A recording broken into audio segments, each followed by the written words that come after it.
नमस्कार साथियों, हाल ही में 23 मार्च का दिन बीता है। क्या था 23 मार्च को? क्यों हम सभी को 23 मार्च को जानना चाहिए? क्यों इस दिन को बार बार याद करना चाहिए? क्योंकि यही दिन है जब भगत सिंह को फांसी हुई थी। आइए आज इस लेक्चर में, इस वीडियो में मैं आपको भगत सिंह ट्रायल के बारे में बताऊं। मामला क्या था, विचारण कैसे चला और कौन से मामले में भगत सिंह को फांसी सुनाई गई थी। इस केस को लाहौर कॉन्स्पिरेसी केस के नाम से जाना जाता है, आप सबने सुना होगा। और जिस कानून के तहत भगत सिंह और उनके साथियों को फांसी दी गई थी उसे Lahore conspiracy case ordinance number 3 ऑफ 1930 के नाम से जाना जाता है। कौन कौन थे जिनको अक्यूज बनाया गया था? तो एक तो भगत सिंह थे, शहीद आजम, एक थे सुखदेव, एक थे राजगुरु और HSRA के कुछ सदस्य थे। जो फाइनल पनिशमेंट था वो 7 अक्टूबर 1930 को सुनाया गया था और 23 मार्च 1931 को फांसी दे दी गई थी। आइए आपको लिए चलता हूं उस दौर में जब ये ट्रायल शुरू होने वाला है और उसके पहले की कहानी मैं आपको सुनाता हूं। शुरू करते हैं।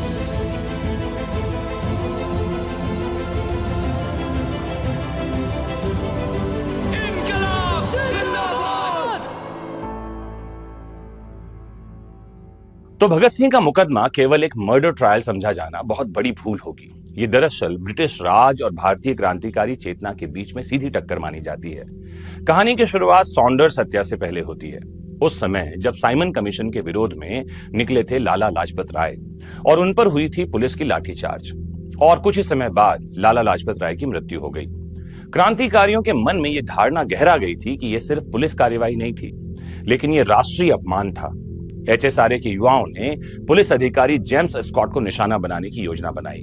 लाला लाजपत राय पर हुए लाठीचार्ज के लिए उसे ही जिम्मेदार माना जा रहा था। 17 दिसंबर 1928 को गोली JP सॉन्डर्स पर चल गई थी क्योंकि भगत सिंह और उनके साथी स्कॉट को मारने गए थे, लेकिन गलती से सॉन्डर्स को ही स्कॉट समझ लिया गया था। इसके बाद भगत सिंह अंडरग्राउंड हो गए, लेकिन कुछ ही महीनों बाद उन्होंने और बटुकेश्वर दत्त ने 8 अप्रैल 1929 को सेंट्रल लेजिस्लेटिव असेंबली में बॉम्ब फेंक दिया था, जिनका घोषित उद्देश्य हत्या नहीं था लेकिन बहरों को सुनाना था। वे भागे नहीं, वे रुके, नारे लगाए, पर्चे फेंके और अपनी गिरफ्तारी दी। यही वो मोड़ था जहां एक क्रांतिकारी कार्यवाही अदालत की भाषा में क्रिमिनल कॉन्स्पिरेसी बन गई और कोर्ट क्रांति के विरुद्ध जो डोमिनियन शक्ति थी उसका मंच बन गई थी इसे दमन करने के लिए। लिए चलता हूं आपको सन 1930 में। 1930 का भारत केवल राजनीतिक उथल पुथल से नहीं गुजर रहा था, बल्कि औपनिवेशिक शासन की वैधता पर गहरे प्रश्न इस समय उठ रहे थे। एक तरफ कांग्रेस का जन आंदोलन था और दूसरी तरफ HSRA जैसे संगठनों की क्रांतिकारी राजनीति थी जो यह मानती थी कि ब्रिटिश सत्ता केवल याचना से नहीं हटेगी। भगत सिंह की लोकप्रियता तेजी से बढ़ रही थी, खासकर असेंबली बॉम्ब केस और जेल के भीतर हंगर स्ट्राइक के बाद। यही कारण था कि ब्रिटिश सरकार ने सामान्य आपराधिक प्रक्रिया से हटकर एक विशेष रास्ता चुना। लाहौर कॉन्स्पिरेसी केस ऑर्डिनेंस लेकर आई, जिसके द्वारा मजिस्ट्रेट की अदालत में चल रही कार्यवाही को लगभग निष्प्रभावी बना दिया गया और 3 जजों के स्पेशल ट्राइब्यूनल का गठन किया गया। इस ऑर्डिनेंस का सबसे खतरनाक पक्ष यह था कि इसने अभियुक्तों को सामान्य अपील का रास्ता लगभग बंद कर दिया था। केवल प्रीवी काउंसिल तक सीमित राहत शेष रही थी। विधिक भाषा या लीगल लैंग्वेज में देखें तो ये एक्स्ट्रा ऑर्डिनरी प्रोसीजर था और राजनीतिक भाषा में देखें तो ये औपनिवेशिक राज्य की घबराहट थी। सरकार को डर था कि खुली, लंबी और नियमित न्यायिक प्रक्रिया भगत सिंह को और बड़ा जननायक बना देगी, वो और बड़े हीरो बन के उभरेंगे। कानूनी दृष्टि से इस मुकदमे में कई पर्दे थी। पहला प्रश्न था, क्या सॉन्डर्स की हत्या मात्र सेक्शन 302 IPC के तहत मर्डर थी या उसका राजनीतिक संदर्भ इस अपराध की प्रकृति को बदलने वाला था? दूसरा क्वेश्चन था कि असेंबली बॉम्ब ब्लास्ट जो केस हुआ था, जहां बम बहुत कम विनाशकारी, बहुत छोटा बम था, जिसमें अक्यूज स्वयं रुके रहे, उन्होंने अपनी गिरफ्तारी दी और साथ ही उन्होंने ये कहा कि बॉम्ब फेंकने का उद्देश्य किसी को मारना नहीं था, ये तो बहरी सरकार जो ब्रिटिश सरकार है उसको सुनाना था। तो प्रश्न ये था, क्या इसे कॉन्स्पिरेसी के रूप में देखा जाना चाहिए? क्या ये क्रिमिनल कॉन्स्पिरेसी था? क्या ये अटेम्प्ट टू मर्डर था? कई तरह के प्रश्न इस मामले में थे। तीसरा प्रश्न था, क्या इन अलग अलग घटनाओं को जोड़कर एक व्यापक सेक्शन 120B IPC, जिसमें क्रिमिनल कॉन्स्पिरेसी को अपराध बनाया गया था, साबित की जा सकती थी? और चौथा, सबसे संवेदनशील प्रश्न यह था कि क्या औपनिवेशिक राज्य द्वारा बनाया गया यह ट्राइब्यूनल फेयर था, नेचुरल लॉ ऑफ जस्टिस के अनुसार था, ड्यू प्रोसेस के सिद्धांतों पर खरा उतरता था? इसलिए ये ट्रायल केवल किसने गोली चलाई का मुकदमा नहीं था, बल्कि इस बात का भी परीक्षण था कि जब राज्य किसी राजनीतिक प्रतिद्वंदी को कुचलना चाहता है, तब क्या कानून न्याय का साधन रहता है या सत्ता का हथियार बन जाता है। पीठ में कौन कौन न्यायाधीश बैठे थे। इस ट्रायल की न्यायिक संरचना स्वयं विवाद का विषय थी। जब शुरुआती ट्रायल शुरू हुआ स्पेशल ट्राइब्यूनल में, तो जस्टिस कोल्ड स्ट्रीम उसके चेयरपर्सन थे, पीठ के बेंच के, और उनके साथ जस्टिस आगा हैदर थे और जस्टिस जीसी हिल्टन थे। बाद में ट्राइब्यूनल का पुनर्गठन किया गया। रिपोर्ट के अनुसार देखें तो पता चलता है कोल्ड स्ट्रीम और आगा हैदर को हटाकर जस्टिस जे.के. टैप और अब्दुल कादिर को लाया गया, जबकि जीसी हिल्टन आगे चलकर निर्णायक भूमिका में रहे। यह पुनर्गठन साधारण प्रशासनिक बदलाव नहीं माना जाना चाहिए। उस समय और बाद की अनेक चर्चाओं में इसे न्यायिक स्वतंत्रता पर प्रश्न चिन्ह के रूप में देखा गया, विशेषकर इसलिए कि आगा हैदर को कार्यवाहियों की कुछ कठोरताओं और अनियमितताओं पर असहमति व्यक्त करने वाला न्यायाधीश माना गया और बाद में उन्होंने रिजाइन कर दिया था। इसीलिए भले ही इतिहास लोकप्रिय स्मृति में भगत सिंह ट्रायल के नाम से इस ट्रायल को जानता है, लेकिन लीगल पॉइंट ऑफ व्यू से समझें तो ट्रायल की न्यायिक संरचना स्थिर नहीं रही। बेंच को बार बार बनाना संदेह को गहराता गया। लिए चलता हूं आपको ट्रायल पे। अभियोजन ने यानी प्रोसिक्यूशन ने केस को एक आइसोलेटेड घटना के रूप में नहीं देखा, बल्कि एक संगठित क्रांतिकारी षड्यंत्र के रूप में इसे प्रस्तुत किया गया। उसके लिए सॉन्डर्स की हत्या, असेंबली बम ब्लास्ट, बम का निर्माण, गोपनीय बैठक, ये सब एक साथ पिरोए गए कॉन्स्पिरेसी का पार्ट रहे। ब्रिटिश सरकार का उद्देश्य केवल यह दिखाना था कि यह कोई अलग थलग हिंसक प्रक्रिया नहीं थी, बल्कि ब्रिटिश क्राउन के विरुद्ध एक सुनियोजित कॉन्स्पिरेसी थी। आइए सीधे चलते हैं कोर्ट रूम आर्ग्यूमेंट्स में। इस मुकदमे में कोर्ट का वातावरण साधारण आपराधिक सुनवाई जैसा नहीं दिखाई पड़ता। भगत सिंह और उनके साथियों ने अदालत को पैसिव डिफेंस का मंच नहीं बनाया, उन्होंने उसे राजनीतिक वक्तव्य का सार्वजनिक मंच बना दिया। असेंबली बम ब्लास्ट की घटना के संदर्भ में उनका तर्क था कि bomb to make the deaf hear फेंका गया था, मतलब यह जो है एक प्रतीकात्मक चेतावनी थी। कहा गया कि बहरी सरकार को सुनाने के लिए हमने बम फेंका था। उनकी राजनीति में अदालत का उपयोग एक आइडियोलॉजिकल थिएटर की तरह हुआ। वे नारे लगाते, घोषणाएं करते और औपनिवेशिक सरकार की नैतिकता को चुनौती देते। दूसरी ओर क्राउन का इंसिस्टेंस यह था कि अदालत राजनीतिक दर्शन सुनने का मंच नहीं है, उसे केवल भारतीय दंड संहिता यानी इंडियन पिनल कोड और एक्सप्लोजिव सब्सटेंसेस एक्ट के तहत अपराध सिद्ध करना था। डिफेंस के लिए कठिनाई ये थी कि वह केवल लीगल इनोसेंस का दावा नहीं कर सकती थी, क्योंकि कुछ कार्यवाहियों को स्वयं क्रांतिकारियों ने राजनीतिक रूप से स्वीकार कर लिया था।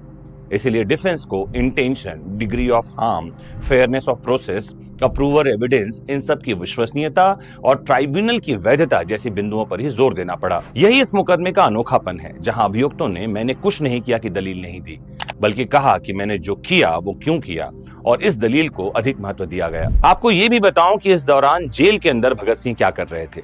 भगत सिंह की जेल जीवन की कथा जो स्टोरी है, इस मुकदमे के लीगल एनालिसिस का अनिवार्य हिस्सा माना जाना चाहिए, क्योंकि उन्होंने अभियुक्त की सार्वजनिक छवि, मुकदमे की वैधता और न्याय की नैतिकता तीनों को प्रभावित किया। गिरफ्तारी के बाद उन्होंने देखा कि यूरोपियन और इंडियन प्रिजनर्स के साथ व्यवहार जो हो रहा है उसमें भेदभाव है। भोजन, कपड़े, स्वच्छता, पढ़ने की सामग्री, श्रम की शर्तें, ये सब असमान थी। इसके विरोध में उन्होंने और अन्य बंदियों ने हंगर स्ट्राइक शुरू कर दी। इस भूख हड़ताल ने जेल प्रशासन की नींदें उड़ा दी, क्योंकि अब सवाल केवल अपराध का नहीं रहा, राज्य किस तरह अपने राजनीतिक बंदियों से व्यवहार करता है ये भी मुद्दा बन गया। जतिन दास जो भगत सिंह के एक साथी थे, हंगर स्ट्राइक के दौरान उनकी मृत्यु हो गई और इससे पूरे भारत में आक्रोश पैदा हो गया। व्यापक स्रोतों से पता चलता है कि भगत सिंह की लंबी भूख हड़ताल ने उन्हें विशाल जन समर्थन दिलवाया। वो पूरे भारत में हीरो की तरह उभरे। विधिक या लीगल मोरल दृष्टि से देखें तो हंगर स्ट्राइक ने यह तर्क मजबूत कर दिया कि अक्यूज केवल हिंसक षड्यंत्रकारी नहीं है, बल्कि राजनीतिक चेतना से प्रेरित व्यक्ति हैं, जो जेल के भीतर डिग्निटी एंड इक्वल ट्रीटमेंट की मांग कर रहे हैं। इससे प्रोसिक्यूशन की मेयर क्रिमिनल वाली छवि कमजोर हुई और कॉलोनियल स्टेट की नैतिक वैधता पर प्रश्न उठाया गया, जो कि गहरे हो गए। यदि हम आधुनिक यानी कि प्रेजेंट टाइम में संवैधानिक नजरिए से मुकदमे को देखें तो सबसे बड़ा प्रश्न यही उठता है कि क्या भगत सिंह को फेयर ट्रायल मिला। आज हम article 14, 21, due process, equality before law, legal representation, appeal, impartial tribunal जैसे कई सारे सिद्धांतों को देखते और समझते हैं। लेकिन डोमिनियन भारत में, जो औपनिवेशिक भारत था, जब अंग्रेज हम पर शासन कर रहे थे, उस समय ऐसी संवैधानिक सुरक्षाएं मौजूद नहीं थी। फिर भी कॉमन लॉ ट्रेडिशन के मूल सिद्धांत ऑडी एल्ट्रम पार्टम और impartial adjudication, ordinary procedure and reason conviction उस समय भी न्याय की बुनियादी कसौटियां थे। ऑर्डिनेंस द्वारा विशेष ट्राइब्यूनल बनाया गया था सीमित अपील, बेंच का पुनर्गठन, कार्यवाही की कठोर गति, इन सब ने धारणा बदल दी कि राज्य निष्पक्ष सुनवाई से अधिक शीघ्र दंड चाहता है। इस बात पर जोर पड़ा। यहां एक महत्वपूर्ण डिस्टिंक्शन समझना चाहिए। यह कहना और यह सिद्ध करना कि अभियुक्त निर्दोष थे, दो अलग अलग बातें हैं।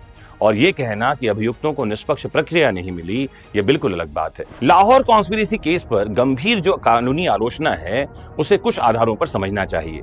जैसे प्रोसिक्यूशन के पास कुछ गंभीर सामग्री तो थी, पर राज्य ने जिस प्रक्रिया को चुना, उसने न्याय के नैतिक और विधिक दोनों मानदंडों को संदिग्ध बना दिया। क्या हुआ था निर्णय? स्पेशल ट्राइब्यूनल ने 7 अक्टूबर 1930 को अपना विस्तृत निर्णय दिया। उपलब्ध जो स्रोत है हमारे पास, उनके अनुसार ट्राइब्यूनल ने माना कि भगत सिंह, सुखदेव और राजगुरु ने सॉन्डर्स की हत्या की थी। उन्हें फांसी की सजा सुनाई गई। अन्य कई अभियुक्तों को अलग अलग सजाएं दी गई, जिनमें कुछ को अक्विटल, कुछ को रिगरस इंप्रिजनमेंट और कुछ को ट्रांसपोर्टेशन फॉर लाइफ दिया गया। इसके बाद प्रिवी काउंसिल में जब इसे चुनौती दी गई, तो वहां भी असफलता ही हाथ लगी। तय तिथि थी 24 मार्च 1931, जबकि फांसी को एग्जीक्यूशन करना था, तीनों को फांसी चढ़ाना था। लेकिन पता यह चलता है कि एक दिन आगे, यानी कि 23 मार्च 1931 की शाम को ही फांसी दे दी गई। लीगल दृष्टि से देखें तो क्राउन ने अपना उद्देश्य प्राप्त कर लिया। 3 सबसे प्रतीकात्मक क्रांतिकारियों को मृत्युदंड दे दिया गया। लेकिन राजनीतिक दृष्टि से परिणाम उल्टा हो गया। अदालत का फैसला राज्य की विजय बन गया, पर इतिहास में वही फैसला औपनिवेशिक न्याय की नैतिक पराजय के रूप में पढ़ा जाने लगा। फांसी से ठीक पहले भगत सिंह के अंतिम क्षणों ने इस मुकदमे को कानून की फाइलों से निकालकर राष्ट्र की स्मृति में अमर बना दिया। विश्वसनीय लोकप्रिय स्रोतों से पढ़ें और इतिहास लेखन में देखें तो पता चलता है कि एग्जीक्यूशन से पहले भी वो कुछ पढ़ रहे थे। उनका मन शांत था। उनके बारे में यह भी बात पढ़ी जाती है कि अंतिम क्षणों में उनके मन में भय नहीं था। अद्भुत स्थिरता उन्होंने दिखाई थी। 23 मार्च 1931 की शाम को फांसी देकर ब्रिटिश सरकार ने सोचा तो यह होगा कि वो एक इंसर्जेंट सिंबल का अंत कर रही है, पर वास्तव में उसने स्थायी मार्टरडम दे दिया उस एक सिंबल को। भगत सिंह शहीद आजम बन गए। किसी मुकदमे का अंतिम परिणाम केवल जजमेंट शीट से तय नहीं होता दोस्तों, वो इस बात से भी तय होता है कि समाज उसे कैसे याद रखता है। लाहौर कॉन्स्पिरेसी केस का यही पैराडॉक्स है। Law convicted him but history canonized him. आज के इस केस का किस्सा में इतना ही। मुझे उम्मीद है कि भगत सिंह ट्रायल और भगत सिंह की फांसी के बारे में यह कहानी जानकर आपको अच्छा लगा होगा। किसी और केस के ऐसे ही किस्से को आप जानना चाहते हैं तो कमेंट बॉक्स में जुड़ करके जरूर बताइए। हमें खुशी होगी केस का किस्सा आप तक पहुंचाने में। मोस्ट इंपॉर्टेंटली अपना खूब ख्याल रखिए। आपका होना महत्वपूर्ण है। नमस्कार। जय हिंद।